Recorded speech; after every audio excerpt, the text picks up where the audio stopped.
Welcome back, everyone who has already been for the earlier sessions, or if you're joining for your first session of the day. Welcome to the Virtual Carers Conference 2022. This next session is going to be looking at the impact of caring on carers. And I think if you speak to any care organisations, if you speak to any carers, this is something that's coming up time and time again. And so it's not surprising that this was one of the most voted for topics that carers wanted covered as part of this conference. So in this session, we're going to be looking at some of the impacts on their health, but also in terms of other impacts, whether it might be education, whether it might be employment as well, from that sense as well. So just starting from a national perspective, what is the impact? So in terms of Carers UK, latest figures out earlier this year showed that over 4.5 million carers are concerned about their physical and their mental health as well. Mental health was something that was talked about in the last session, but it's something that's very much coming up from carers as well, and you'll hear repeated throughout the course of this session this morning as well. As you can see, loneliness is a huge issue for carers. So a third of carers say that they often or always felt early. And this is something that particularly came up during the pandemic. And actually, in the pandemic, lots of us are in the same situation in terms of we couldn't go out from that perspective. We couldn't meet up with people. We couldn't get out of the house. But for many carers, this has continued. And so as life has gone back to somewhat normal for most people, actually there are still some carers who are feeling concerned about going out, or it's had a significant impact on them, or the condition of the person they care for has significantly deteriorated since the COVID pandemic as well. And again, a huge top issue that's coming up at the moment is the concerns around cost of living and the impact this is having. And this is something that's particularly being felt by carers. And it's not just adult carers. We see it from parent carers, for example, where in terms of they're caring for children who can't regulate their body temperature. So they can't just turn the thermostat down, or they can't ask them to put on another jumper from that perspective. But we're also hearing cases from young carers as well. So there's a young carer who is being involved in some of our work at Caring Together, who actually got in touch and said to one of our workers that he was getting in trouble at school and he was getting detentions. And the reason he was getting in trouble at school was because he didn't have the required equipment from that perspective. And something which you'll see in the Carers Speak Out report, if you've had a look at that, and if not, I encourage you to do so, was actually the reason he didn't have the equipment was because he was too worried to ask mum and dad for, in his words, for money that he knows they don't have. And so he would rather get in trouble at school rather than trying to ask his parents and add extra stress, because he knew it's something they were really worrying about. That was something that as soon as we knew about it, we could do something about it. So we had a series of bursaries available earlier this year. And so we were able to provide him with just a small bursary, but could buy all of the equipment he needed, and meant actually relieve that pressure on him. It also meant he wouldn't get in trouble at school, but it also opened that conversation to be able to flag it up with mum and dad about his concerns around finance from that perspective. And we ended up being able to support them as adult carers in the household as well, to make sure they got the financial support that they were needing as well. That's likely to continue to be a huge issue as we come into the winter months and into next year as well. And in terms of what are the things that would help carers, so Carers Trust, who are one of the national carers charities, published a report earlier this year called Pushed to the Edge. As you can see, more money ties into what I was just talking about, better support for the person they care for, and also a break from providing care. Themes that have already come up in this morning's session about actually, for many carers, it makes a huge difference to them if the person they care for is getting the support that they need from that perspective. And even just a simple ability to take a short break, whether it's for an hour, a couple of hours, a morning, once a week, once a fortnight, once a month, or even for some of them just once a year, to be able to just have some time for them, whether it's to go and see friends, whether it's to go and to have some time in the garden, whether it's time to attend their own health appointments as well. And as I mentioned, in terms of young carers, we're also seeing it significantly having an impact in terms of their caring responsibilities on them. I'm not going to read out all of the statistics that are on the slide. You can see them here from that perspective. But what I will do is really just draw your attention to the final one from that perspective, because this is literally hot off the press, so much so that the statistics and the research was only published this morning. So there is a study, a longitudinal study called the COVID Social Mobility and Opportunities, so COSMO study, which is looking at, over the long period of time, the impact of the COVID pandemic on a huge cohort of young people. As part of this, they asked young people if they were young carers, and what the report has shown this morning is that young carers were more likely to report psychological distress, they were more likely to have self-harmed, and they were also considerably more likely to have attempted to end their own life. So significant concerns about the impact that caring is having and their lives on the lives of young carers. So I think in the conversations around the role that mental health services have to play in identifying young carers, but also supporting them, is really, really key. So I'm just going to show you now a film which, again, paints a bit of a picture, gives you a bit of an insight into actually what some of the impacts on young carers and their own mental health will be. So this was a film produced by NHS England a few years ago. It was done by their Health Champions, which is a series of young adult carers aged 16 to 25. So one of the young carers who was involved in some of our work actually provided the voice for this piece of work as well. And again, all of the words that you hear are ones that have been put together through, they did hundreds of interviews with young carers up and down the country, and they used all of those words to put it together into a script. And this is what Out of the Woods will show in a second. Bear me 1 second, so I can get up on the screen.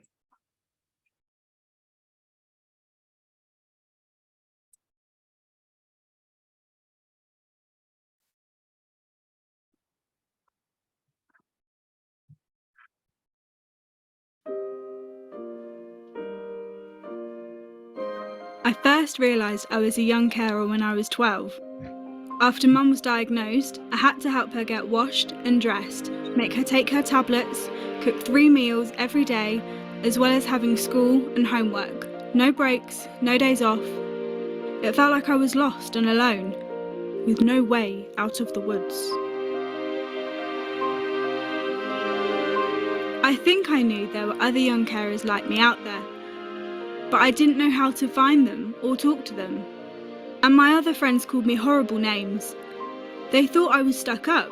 None of them understood why I couldn't go out and have fun. When I moved schools in year 10, I ended up keeping it a secret altogether. Being a young carer means worrying. About not knowing my future. About Mum not taking her tablets. Getting to school on time, getting to sleep at night, being judged, being alone. And all the time, Mum's pain is getting worse and worse. And there's never going to be anything I can actually do to make her better. At one point, I even wished I'd been born into a normal family. I felt so guilty that had even crossed my mind. Because I love my mum so much. And she knows she's the one who's supposed to be taking care of me. But that doesn't change anything. Even when I didn't have the energy left to pick up a finger, I couldn't worry about my own health because I had to keep going on my own. Eventually, it felt like I'd just hit a wall, and I wasn't sure if I was strong enough to hold it together anymore.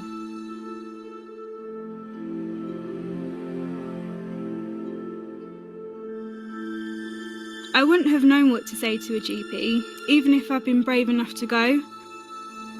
I was too scared to even wish for any help, in case I got disappointed. But then one day, a teacher asked me why I was upset, and it all just came out.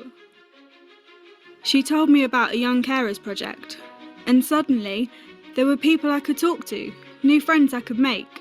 I wasn't alone anymore.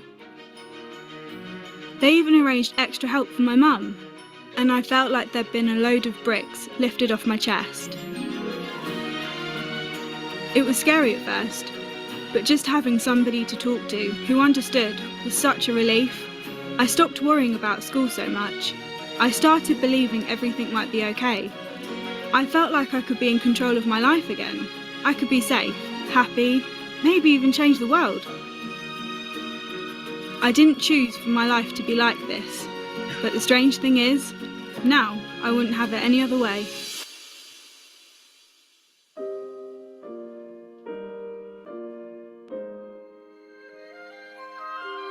If I could say anything to young carers who might be afraid to ask for help, I'd tell them that they should never ever feel ashamed or scared to speak up. It may seem tough or hopeless, or like you'll never be able to smile again. But it gets better. You'll make amazing friends, and the challenge will make you stronger. There's a light that can be found. There is a way out of the woods.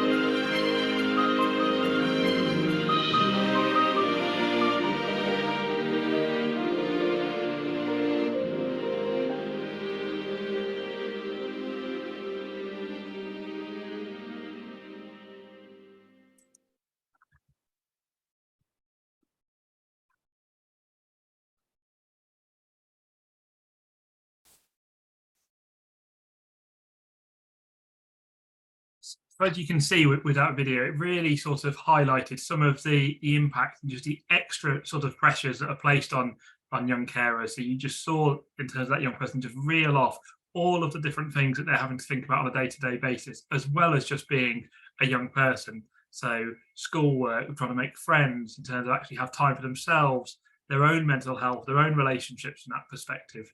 But it also showed you actually the difference it can make by making sure they've got someone to talk to, making sure that support in place for the person they care for. These are big things that make a huge difference to young carers' own mental health and well-being. And some of them will be very similar in terms of that pressure, as put in the chat, for adult carers as well. So I've talked about some national statistics and national insights, but what is the picture locally at the moment? So in relation to adult carers, so this came from a survey of adult carers who are involved, who was all open to the local authority. So it's a survey done every couple of years and it's sent to a selection of carers. It's a random sample from that perspective. As you can see here, from those carers who responded to it, more than a third of them were caring for more than 100 hours a week. So that's more than having the equivalent of 2 full-time jobs from that sense. So imagine in terms of actually just the impact it's having on their sleep, the impact on their lack of ability to have time for themselves, a life outside of caring, but also for some of them who might be trying to or want to be able to keep in work as well. It's a huge pressure on them. And not surprisingly, more than 3/4 of carers were reporting feeling tired as well. And that's all linked to the number of them having disturbed sleep, but also general feelings of stress. And really, just like I included this quote because it really tallies with what was just said in that animation you just saw a minute ago, that feeling of feeling alone from that perspective, or feeling there's no way out from that sense. And so and particularly some of the waiting lists at the moment for accessing, whether it's mental health services from that perspective, or if person you care for is waiting for treatment or procedures, which again is putting the pressure on the carer, it can be really impactful. So that's why it's so important that carers are able to access the range of support that's available, which again we'll be covering in this afternoon's session from that sense. It's worth saying that we are going to be doing a similar survey in terms of with parent carers, so working together with Family Voice, with Pinpoint and the local authority to be able to really understand actually in even more detail what are some of the impacts being placed on parent carers and what sort of support might they need as well. I'm absolutely delighted to have Lisa here from Pinpoint, who's going to talk a bit about from their experience some of the challenges being faced by parent carers. So I'll hand over to Lisa. Thanks, Andy. You've turned me into a bit of an emotional wreck this morning with all the young carers stuff. So just to introduce myself, I'm Lisa and I work for Pinpoint, who are the Parent Carer Forum in Cambridgeshire. And I'm also a parent carer. I've got 3 children, all with additional needs, who are 6, 10 and 12. I'm going to have my Chris Whitty moment. Next slide, please. So what we hear generally is that parent carers are less likely to recognise themselves as carers. So to echo what Sam was saying in the first session this morning, we just see ourselves as parents and not necessarily as carers as well. So if parents aren't recognising themselves as carers, then other people aren't going to recognise them as carers, and so they're less likely to seek that support. Parent carers, again, I think what you've said nationally for all carers, Andy, is that, we're more likely to experience sleep disturbance. When you have a baby, you expect to be up all night. momentarily, but when that's sort of still going on, in my case 12 years later, you know, it gets to be exhausting, and that can lead obviously to other health problems, high risk of heart disease and chronic pain. Next slide, please. Thank you. So the research shows that stress hormones are 23% higher in carers, and obviously that includes parent carers as well. And there's a higher incidence of depression. I think some of that ties back to what Andy was saying, you know, the isolation. When you've got a child with additional needs, those normal avenues of making friends, sort of, you know, in the playground or at toddler groups, tend to disappear because your children act differently and everybody moves away. And certainly those friends that you already had don't necessarily understand your children's additional needs and disappear quite quickly as well. So there's that isolation, the stress, and some of that comes back to fighting the system, sort of from what we hear from most parent carers. The stress doesn't necessarily in itself come from the caring role, because they just see it as being a parent. It's about fighting the system to get that support for their child. So there's a higher incidence of using alcohol or cigarettes as coping mechanisms, which obviously has those other health impacts as well. And there's a higher incidence of suicide for parent carers. Lots of parent carers tell us that they feel really guilty and anxious all the time. Some of that is because we're told that lots of the conditions that our children have are genetic. Some of it is because when you say your child's got an additional need, they say off you go on a parenting course. So it's automatically that, you know, it's bad parenting rather than an issue that needs additional support. Most of us live with a risk of physical violence in our homes from our young people, and obviously the bigger they get, the worse that gets. And then, as I said a minute ago, there's the stress of the caring role itself and of fighting the system, and that is a word that we hear regularly, is this fighting or battling, and it really shouldn't be that difficult. Next slide, please. So again, this comes back to something that somebody said in the chat this morning. I think it was Pam said something about hearing about children, parents of autistic children aged 3 and 4 being told to go into full-time paid work to come off benefits, and those were single parents as well. So parents are more likely to have to give up paid work and therefore more likely to have debt. Certainly for me, I'm only able to work because I work from home and have an amazing employer that recognises my caring role. One of my children, currently I get phoned into school most days to go and collect. If I was working in an office or a factory, I couldn't hold down that role. And my youngest from the age of 2 was excluded from the 3 nurseries. And I was there picking him up sort of every 5 minutes, sort of after 5 minutes of dropping him off. So yeah, those jobs are not easy to keep or to go to, or to find people to support your children outside of those times. You're less likely to be able to have a career and progress it. And it's widely recognised that having a child with an additional need costs more money, and parent carers have less money available to them. So that's in terms of equipment, services, broken things, extra washing, extra heating. There's the physical and emotional exhaustion that I'm sure all of you kind of would recognise, and the isolation and difficulty in sustaining friendships and exploring hobbies. Next slide, please. So again, as Andy was saying, there's a lower standard of living due to income, and parent carers are disproportionately impacted by the cost of living crisis. And that's again in terms of things like broken equipment, having to have the heating on for our young people, extra washing costs, all those sorts of things. One of the things that is widely recognised for parent carers is that there's a higher incidence of relationship breakdowns. more people who have children with additional needs get divorced than stay together. And you're less likely to see friends and family less often. And even for those who do stay in a relationship, there's less time and resources to be able to do things together as a couple. And that makes that relationship more difficult to maintain as well. I think that was it for me, Andy.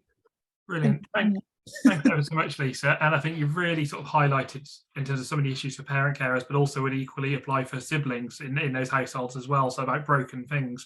I know, again, particularly during the COVID pandemic, we had a significant amount of bursaries being given out, and so many applications were coming through, either from parent carers or siblings, where things had been broken. And so it meant they couldn't do schoolwork, they couldn't work from home because the laptop had been broken or the iPad had been broken or whatever it might be from that sense. Or in terms of actually just in terms of you needed to use whatever tech you had for your child who needed access to some of the sensory sort of resources on there. But then actually, if you've only got one device, who gets it from that sense? So, and I think you've also highlighted a really important point around the importance of employers, about actually the difference that having carer-friendly employers can really make for carers, and particularly in those examples, like you said, where you're getting a phone call every 5-10 minutes and you can't predict when it's going to happen from that sense, but you need to respond to it. And again, we hear that so often as well. So thanks ever so much, Lisa. Really appreciate it. Thanks, Andy. As I mentioned it in the earlier session this morning, today we've launched our Carers Speak Out report. So this is a report sort of highlighting some of the voices and experiences of unpaid carers of all ages across Cambridgeshire, Peterborough and Norfolk. So for those of you who haven't heard of Carers Speak Out, this was an open platform where carers could just go and post messages that they wanted people to know about what it's like. What are the challenges being faced by carers? What's not working? But also sometimes what is working from that sense. And we had a whole variety of posts coming in. Some coming in during the day, some coming in at 3 o'clock in the morning, because that's when carers had that space of wanted to get that message out, and they didn't often have that platform to express themselves. But what it really showed was there were 4 key themes that came through all of those messages. One was about the continued huge impact on the health, well-being and lives of unpaid carers. Talking back to the session earlier this morning, that carers were not feeling recognised, nor the role that they play as well. And also that need to be better communication, but also that needs to be better support, both for carers and also the person they care for as well. So if I'll put the link later on in the chat to the Carers Speak Out report. We can also email copies around, but I would really encourage people to take a read, because some really powerful messages in there. And I'm just going to share a couple of them with you now. So these are some of the messages that have come through from carers. But rather than ask the carers, some of the messages you'll hear are quite raw. And what we found for some of them is actually putting it onto a computer and onto a platform like this. They could be anonymous from that sense. And so what we've done is a couple of our staff members and volunteers or former carers, as well as a couple of carers as well, have added their voices to some of the messages from carers, just to really bring to life some of the challenges being faced. And you can see the link to where you can find the report as well.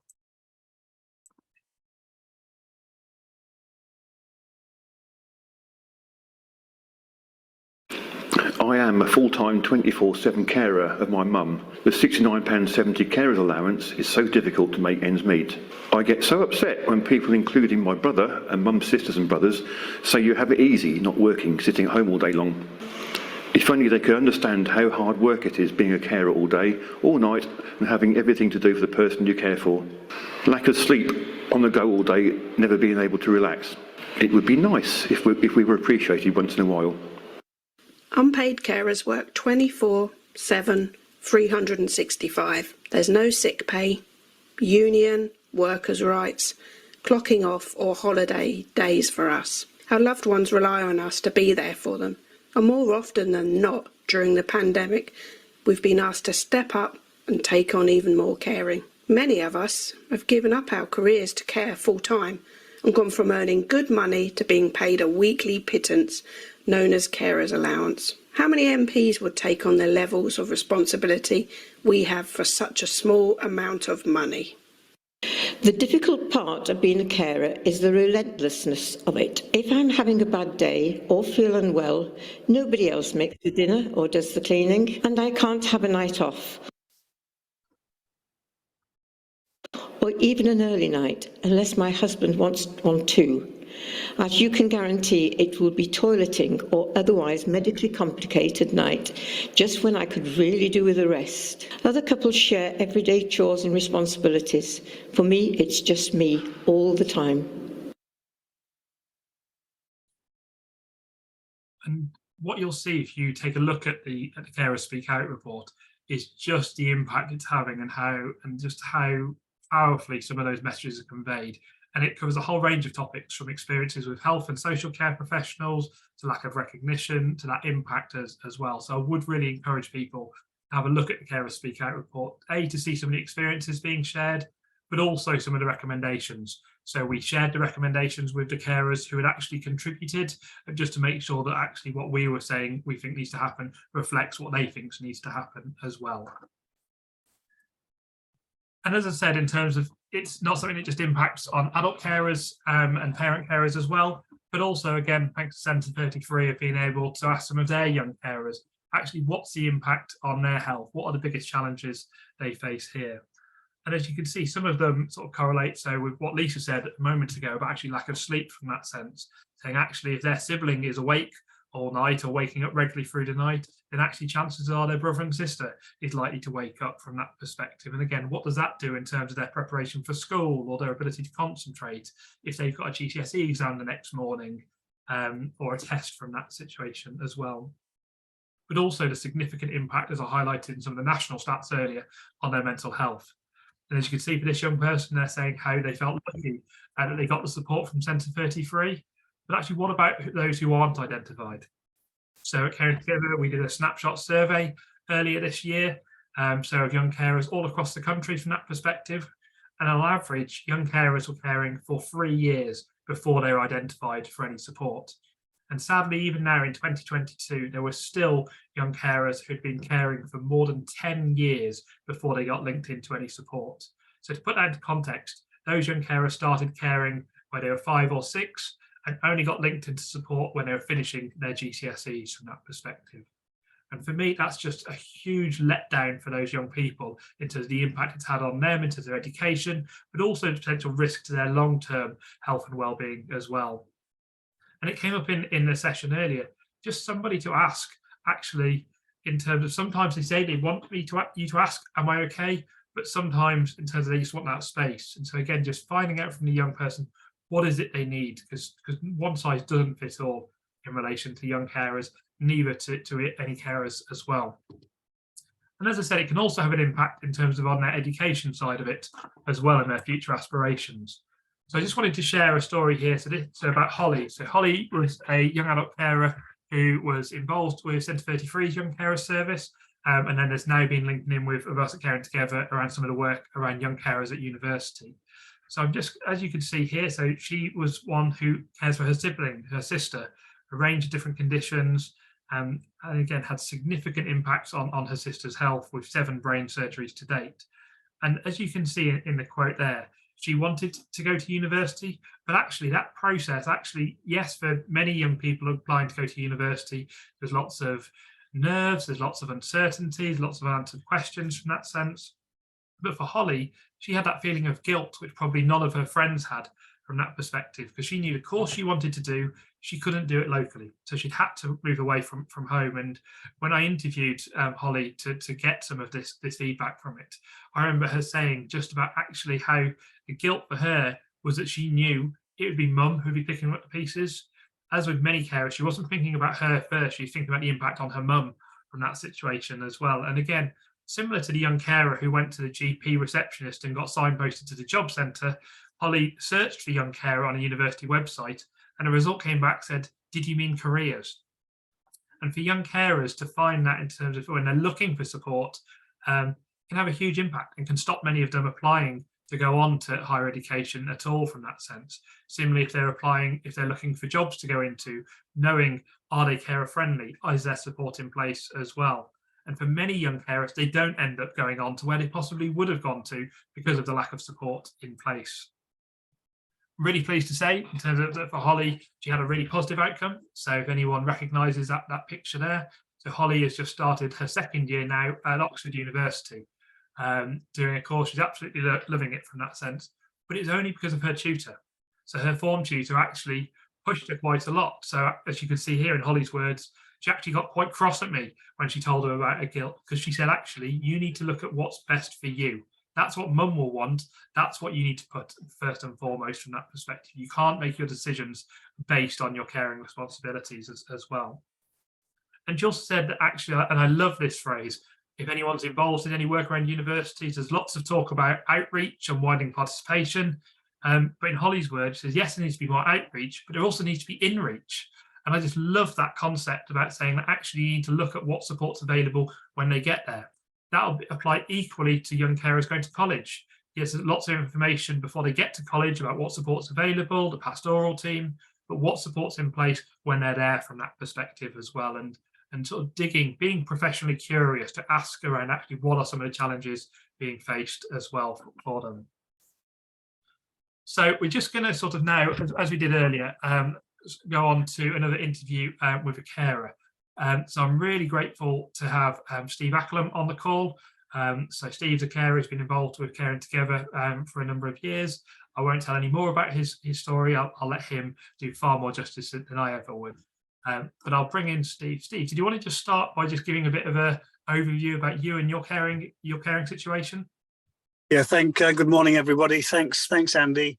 As you know, Andy, I am one of those who didn't realise I was a carer until a long time into the caring process. In 1985, my wife became disabled. She had an adverse reaction to medication. In 1989, she suffered a fall downstairs and had to have emergency brain surgery, so serious that at 3:45 in the morning, the consultant came to my elder son and myself and said, only about 5% of people who go through this operation survive. What do you want me to do? And we didn't have a lot of choice, so we said, well, you better operate. It took about 18 months from there for her to regain some degree of normality. And we had 25 fairish years until 2012, when the first signs of Alzheimer's appeared. She stopped being able to tell the time. She stopped being able to count. Questions became very, very frequent. Repeated questions became very frequent. And there came a time, we've been married now for 53 years. It must be 5 years ago when she said for the first time, get out of here, you're not my husband. Yes, I am. No, you're not. We've been married all this time. No, we haven't. And I think not only does that bring to light or emphasize quite how much you're going to have to invest in trying to help this person, but it also is an extraordinary difficult concept to grapple with. I suppose for the first year, you argue, no, that's you. Come on, that's not the case. But that's what this person thinks, and they are not going to change their mind.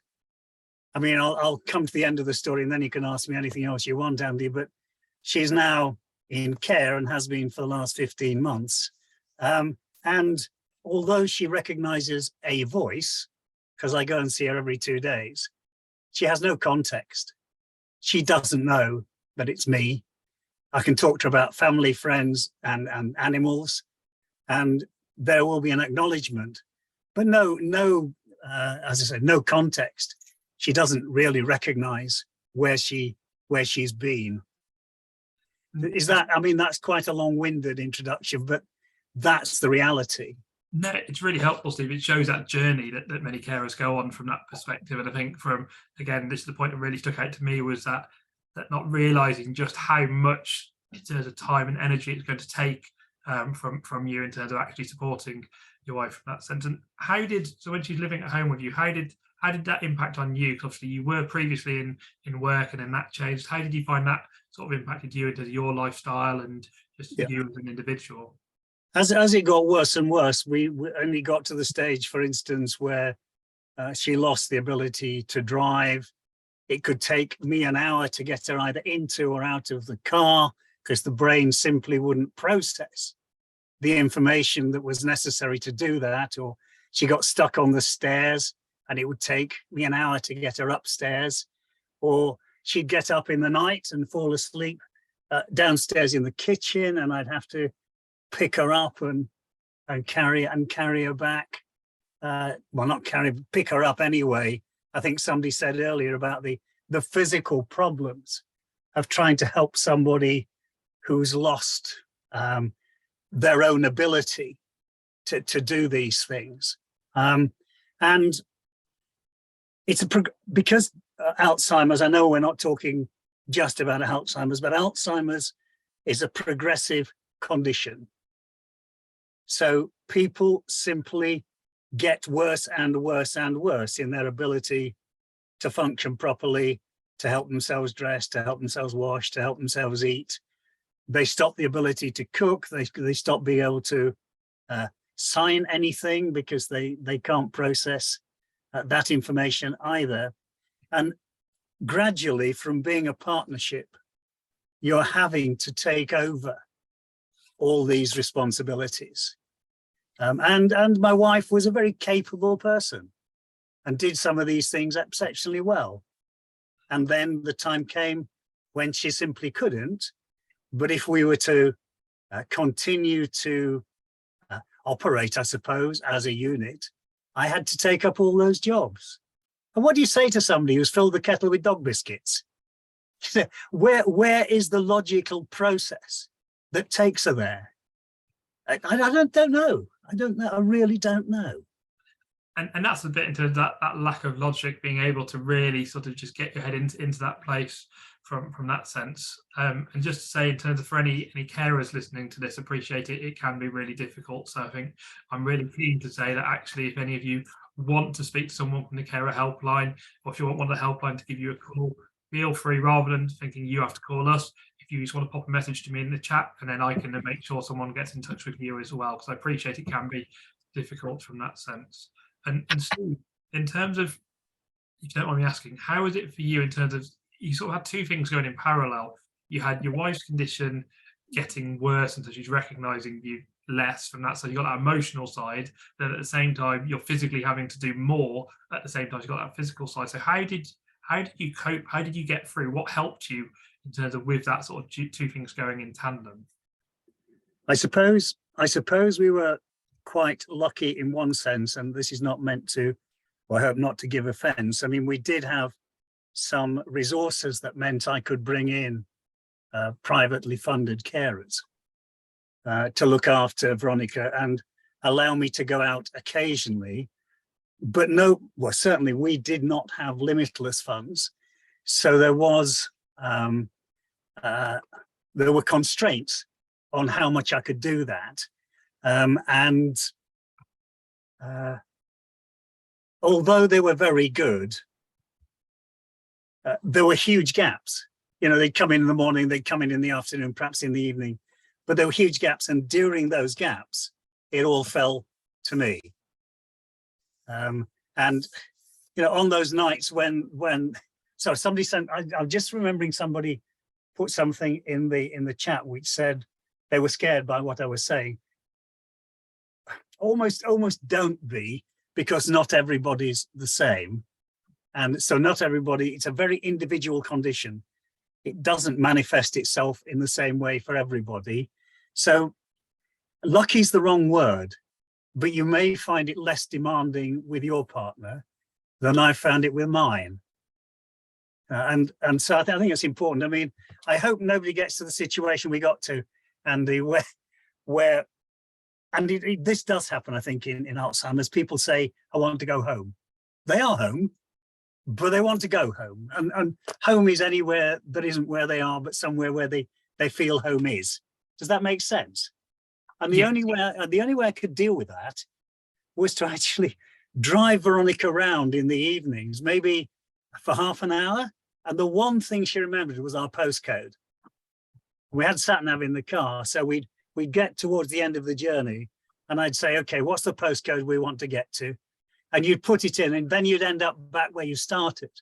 But somehow that broke that train of thought and she was comfortable again. I mean, the reason she's in care is that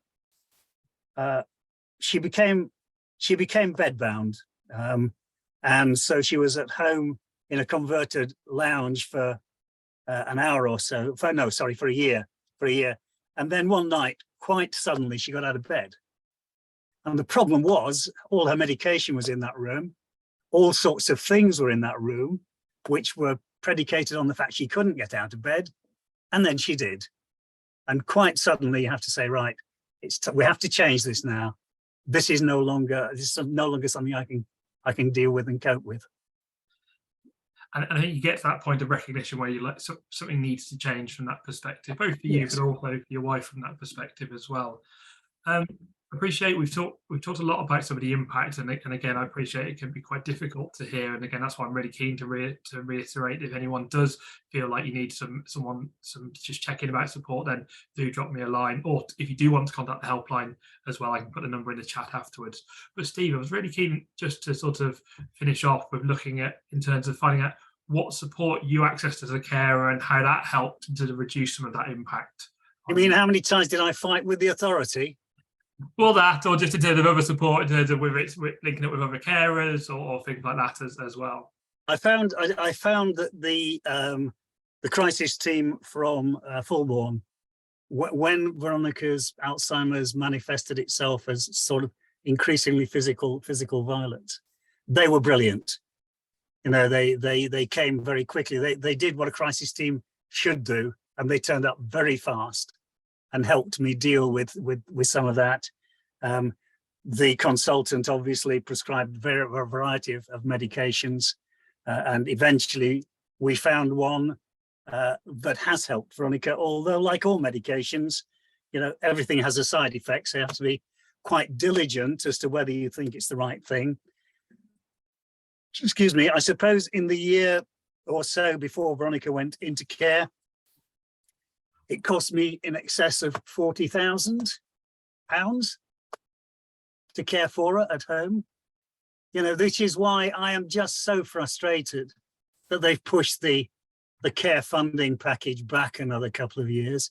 I mean, what was the point, Andy, of you and me and others meeting MPs and talking to focus groups and talking to Boris Johnson's sort of team that were looking at the care package?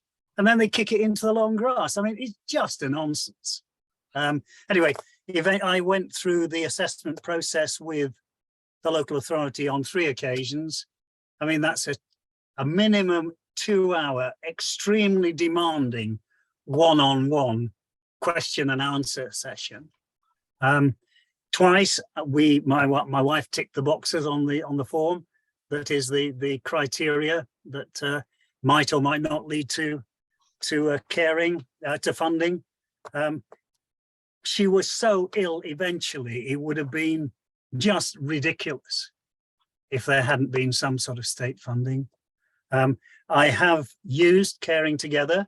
I've talked to your not counsellor. What's the one where somebody phones you up just to find out how you're getting on? What's that one called, Andy? That was the listening ear service. That listening ear service. I've used that. Thank you. That was very helpful. One critical thing that somebody told me was, don't sell your house. Stay where you are for the time being until things settle down. We've used the occupational therapists, found them quite good. There's a lot of equipment out there, which is free, and you know, if you need rails and steps and things, they come and fit it, and they're very helpful. So I've tried most things, I think, and I found NRS who deliver the medical equipment. I found them very good as well. But it's how long it takes to find it, and I'm sure we've had this conversation, you and I. You know, you start off knowing nothing about where to go for help, who to ask for help, what help's out there, how to get it, and you know, and you end up absolutely. And as somebody talked earlier on about paperwork, there's loads of it. Loads and loads of it. And if you're not that way inclined, how on earth are you going to find your way through this system? I mean, we are not as carers, whether it's young carers or parent carers or people like myself, we are not really particularly well looked after unless we know where to go.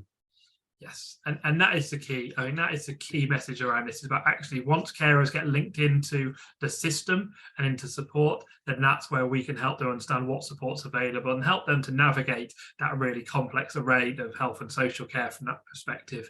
But again, we can only support making space, caring Centre 33. We can only support from that sense those carers who we know about from that perspective as well. So that's such a key point to finish on. Thank you ever so much, Steve. It's been really helpful and really insightful just to get that sort of that real life perspective as well. Thank you. I hope I haven't upset anybody too much, but I mean, that is my reality. And I'm keen for you to be honest from that perspective, but also really keen to make sure people know that actually we can look at supporting and get someone from the helpline to give people a call as well. So we'll make sure that happens for anyone who needs it. So thanks ever so much, Steve. Thank you, Andy. Thank you very much.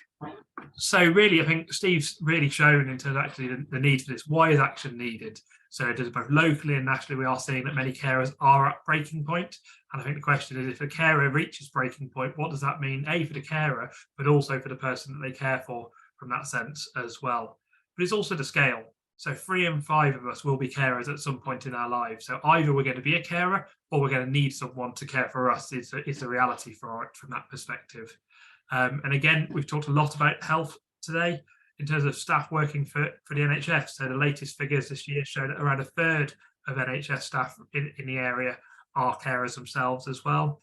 But also it is a huge economic cost from that sense, as well as a huge impact on the carers in the current financial climate that we find ourselves.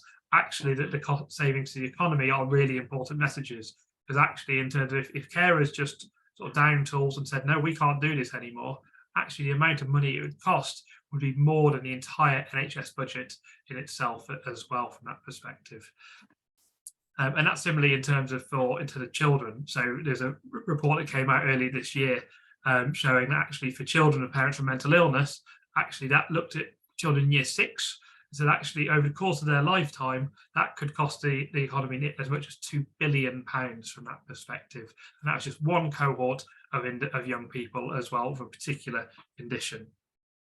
So what needs to be done to help from that sense? So we've talked a lot about it already. Steve really clearly said actually it's about early identification. It's about helping carers to realise they're carers, but also to help them know that the support available from that perspective as well.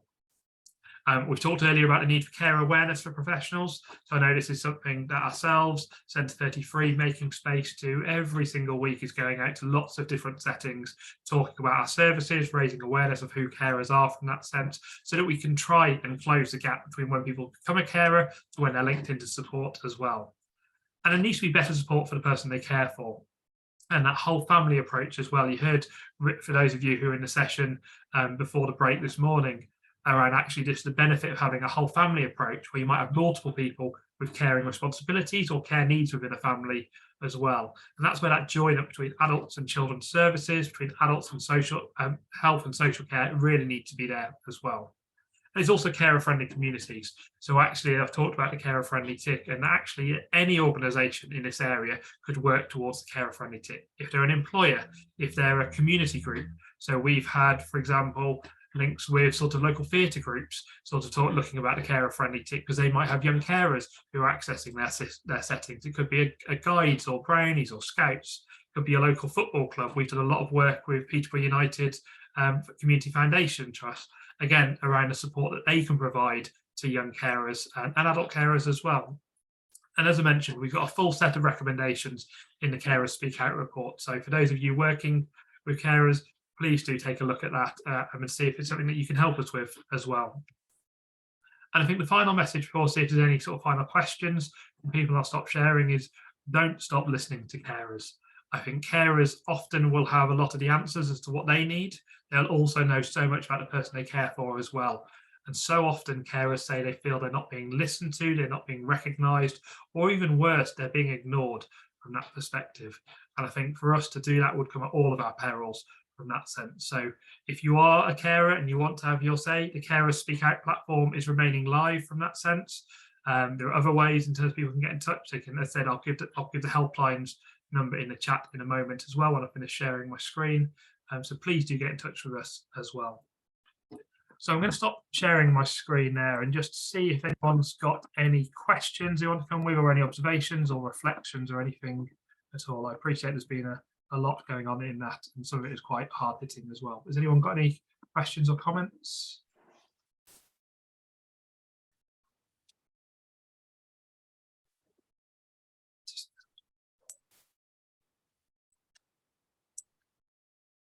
No. Well, in that, I'll see this in the chat. Having read the chat there from that perspective, yeah, just really echo what's just been said in the chat there. That preventative work is so important. We at Caring Together really see that need for that preventative support and to the identification, but also getting that low-level support. So often at the moment, everything is focused on crisis, but actually, just in terms of the cost for the carer, the person they care for, it is so much more expensive from that sense. So in terms of questions in chat, for someone requiring support where to go to, I will just put in terms of our contact details into the chat in a moment. But if you're able to join this afternoon session, we've got a whole series of presentations from different organisations. We've got a whole range of support available for carers. But I will put the details into the chat. So if you just hold on a second, Joanna, before you log off, and then you'll be able to pick up the details in the chat as well. So if anyone doesn't have any questions, then I'll just say thank you ever so much, everyone, for joining this session. Our next one is going to be at 1 o'clock. And that's going to be, as I said, looking at the support available for carers, but also carers' rights as well. So I look forward to people joining us then, and I will, as I said, put in the Caring Together's contact details in the chat as well. But thanks everyone for joining this session. Hope you found it useful.